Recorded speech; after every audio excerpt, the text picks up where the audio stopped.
Hello and welcome to Paper Plays Julie K.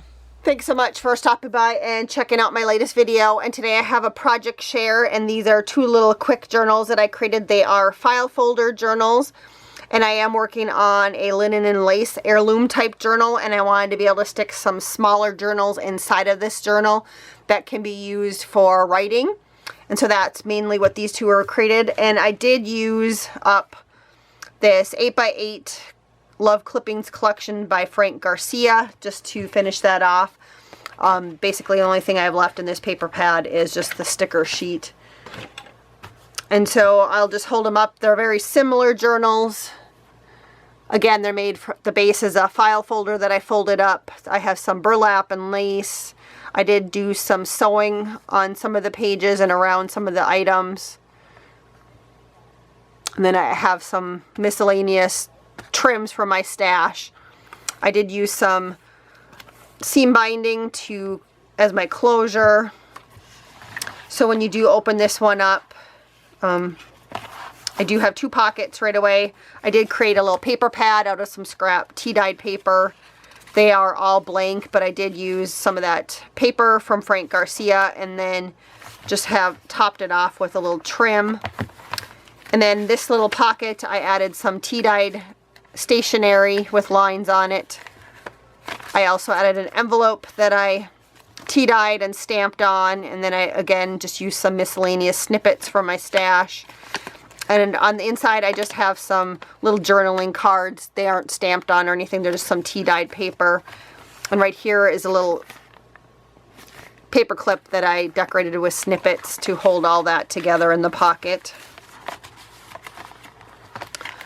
The actual journal pages are relatively blank. There's just a little bit of stamping on them, and I have one scrapbook paper in there, I think, or two. I did use a vintage doily that I coffee dyed or tea dyed. I can't remember. I've had that in my stash for a while. But I believe all these pages are tea dyed. That one says special moments. I did do some paper ribbons that I did sew, and then I glued them inside. There were scraps left over from this paper right here. And this paper came from Hobby Lobby quite a while ago that I tea-dyed. That says remember, more paper ribbon, memories. That one says hope. I did make some little flowers to hold my signature strings in the middle. This one says good times. That one says dream, cherish. And then there's pockets on this side. Again, another one of those paper pads. It looks exactly like the other one. And then in this pocket, I stuck one of the Tsunami Rose calendars in there. And then I also have just a little decorated glassine bag that I tea-dyed. I used some snippets. There's music paper, a doily.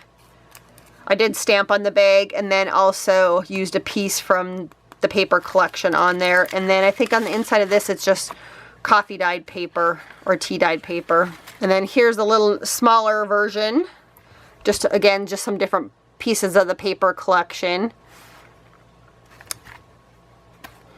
And it's constructed very similar to the other one. It has a fold out and there's pockets. And again, a paper pad. This one I just chose to use. Again, it's just remnants that I've cut off from other pieces of tea-dyed paper. I just have some different lace up at the top. I did decorate these pockets just a little bit. Here I have a couple little cutout pieces. This one, very similar to the other one with coffee-dyed paper that's lined. The little envelope that I decorated, and again, another snippet paper clip. And I don't know if I stamped, yeah, I didn't stamp in this one. I just have some paper ribbons that I created, and then I did flower cutouts again in the middle of this one. And then again, another paper pad, and then I have a glassine bag that I decorated. And just some more tea-dyed paper to journal on inside of that glassine bag. So again, those are my two little journals that I created from file folders, and these will eventually end up in the little linen and lace journal that I'm working on. So thanks everybody so much for watching today. If you have any questions or comments, please leave them below. I do enjoy reading your comments. I hope you guys all have a wonderful day and happy crafting.